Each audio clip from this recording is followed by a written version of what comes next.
In this discussion, in this presentation, the objective is to analyze the Adam and Eve story from an African-centered perspective, from an African-centered worldview. There's nothing wrong with that. It's all right to do that. You understand what I'm saying? It's all right.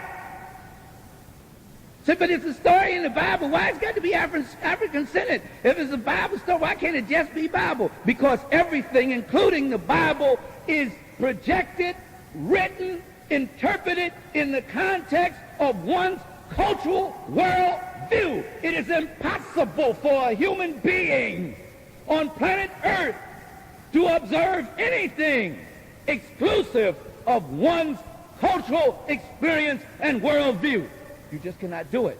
There is no such thing as absolute and total, what do they call that word, Dr. Felder? Or neutrality or objectivity. It just doesn't happen. You are going to get an interpretation, because human beings can only interpret things, understand things through an interpretation of that thing. And you are going to get an interpretation according to somebody's worldview. What do I mean by worldview? If it is a Frenchman or a Dutchman reading this text, he's going to give you the perspective from a Frenchman and a Dutchman's experience. He can't give it to you any other way. His worldview is predicated upon his experience. If you don't believe that, look at all those paintings of Michelangelo, an Italian. That's an Italian experience. It has nothing to do with a historical reality. The Black Madonna and Child all over Europe that are venerated are a black woman and a black child. I mean, you just go and see it. It's there. Yet in your family Bible, the pictures look like Italian, Dutch, French, depending upon what country they do it. Why? Because their way of conceiving of what they read and interpreting what they read is in terms of their what? World view, how they see things.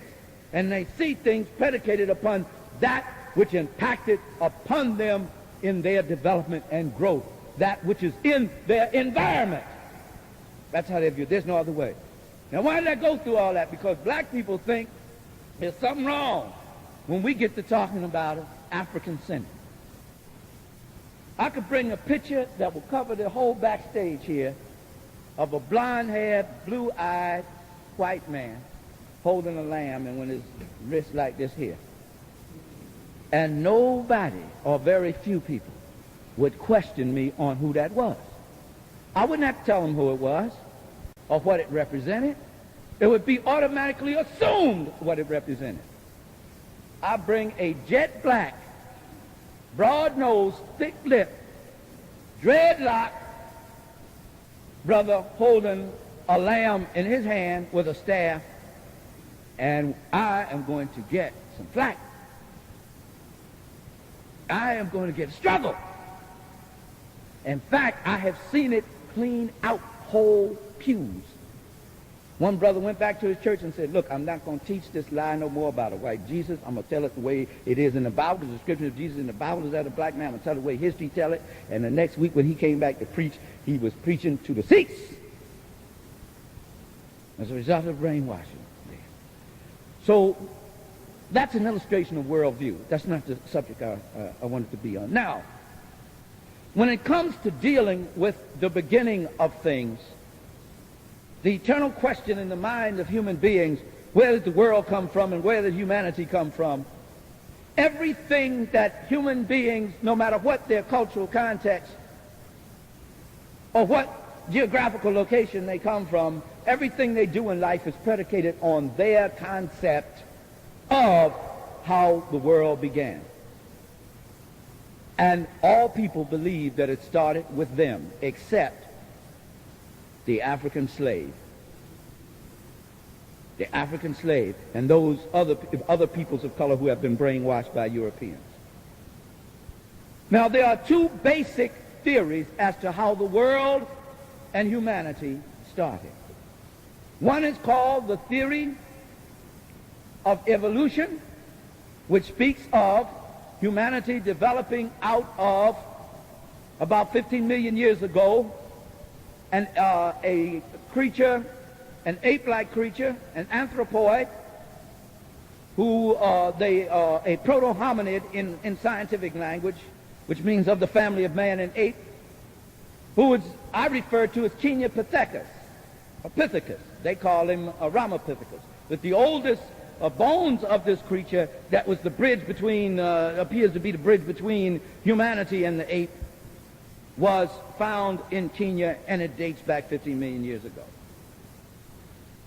Now, they say he kept progressing from there and on until about 200,000 years ago, we had a full-fledged human being.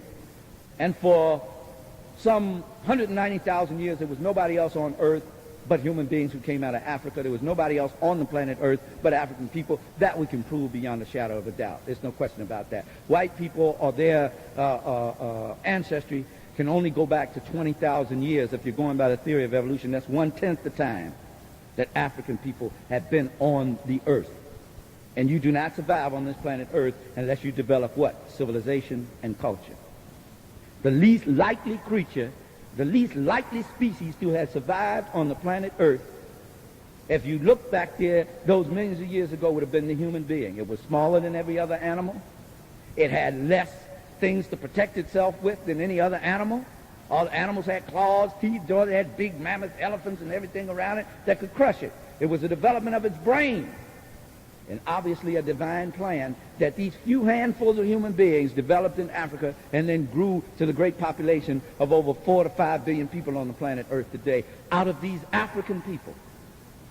And in order to survive and to do that, they had to keep doing what? Developing the mind and developing mechanisms for survival, out of which comes a what? A way of life, which brings about a what? A culture or a civilization. So who were the first people to develop civilization then when you look at it in that context? But now the other theory of the origin of the world and of humanity is called the theory of creationism. And the theory of creationism says that a divine personage, a deity of some type, created either by spoken word or by the hand or whatever mechanism, human beings and set them on earth. The story that you know and are most familiar with in the theory of creationism is which story? The Adam and Eve story. But that is exactly what it is. Now, don't you all get angry with me. I didn't come to attack your belief system or anything. We're talking about the historical reality now. The Adam and Eve story is a fairly young story in all the stories of how human beings came about and were created by a divine intelligent force in the universe. My belief is, whether you go with evolution or whether you go creationism, still there's a divine intelligence involved in the process. Well, this we do know. You can't prove either one of the theories. One is a system of belief. One claims it's scientific. Neither one of them can be actually proven. Now, if it's a system of belief, I don't even discuss it because I don't argue people's belief. There's no way you can rationally argue a belief system. And you may need that belief system to keep you going. So I don't deal with that. I don't fight with that. This, I will say, without a doubt, is that whether you go with the theory of evolution, the theory of creationism, as you find in the Bible, which we'll be discussing here in a minute, or you go with a combination of both, which is probably the way it happened, they both, in the final analysis, come to this agreement, as Professor Joel A. Rogers tells us. Both science and the Bible agree that the original human beings were black. They both agree that in the beginning was the black race. Now, that you cannot get away from. Can we get an agreement on that? Can I get an amen on that? Now, you may approach it differently. You may come from the Quran story, you may come from the Bible story, you may come from another story, or any kind of one you want, or any of the scientific theories. All that is fine. They're different on. We should discuss them all because we learn something from each other. And we shouldn't try to impose them on one another. However, when all is said and done, there is one irrevocable truth. And that is, in the beginning, it's the black race. Are we all right? Okay, let me move on now. Read a few things to you, and then we'll get into an exegesis of the text.